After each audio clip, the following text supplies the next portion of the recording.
তাড়াতাড়ি আমাকে ব্রাশটা শেষ করতে লাগবে। আরে ওইটা কি? ওটা তো দেখি চেন, আর এটা তো মনে হয় আমার মার চেন। মাকে দিয়ে আসতে লাগবে। এই যে মা, শুনতেছো?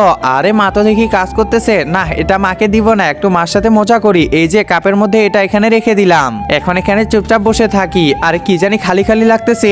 আরে কি ব্যাপার, আমার গলার চেন কোথায়? আরে এখানেই না রাখা ছিল, তাহলে গেল কই আমার চেন? চেনটা তো অনেক দাম জানি, এই ঘরে রাখছি নাকি দেখি তো। আরে না, এই ঘরেও নেই, এই ঘরে দেখি। আরে কোথাও তো পাইতেছি না। চেনটা তো অনেক দাম, আর ওটা সোনা ছিল। আরে মা, শুনতেছো? কি হয়েছে? তোমার চেনটা আমার কাছে আছে, দেখবা তুমি? তাড়াতাড়ি চলো, আমি তোমাকে দিয়েতেছি। এই যে এখানে আছে চেনটা আমার। আরে কি ব্যাপার, চেনটা আবার কোথায় গেল? তোর এই আর কি করার জন্য আজকে আমার এত টাকা চেনটা চলে গেল।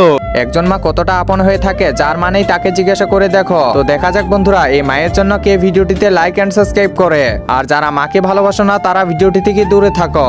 আরে মা, আমি তো এখানে রাখছিলাম। এই যে রাজু, শুনতেছিস? আরে মা, কি বলতেছো? এই যে দেখো আমার কাছে কি আছে। আরে তুমি এই চেন কই পাইলা? রাজু, এমন ইয়ার্কি করতে নাই, বুঝছো? আচ্ছা দাদি, ঠিক আছে। মা সরি এমন ইয়ার্কি করার জন্য। আচ্ছা, কোনো ব্যাপার না।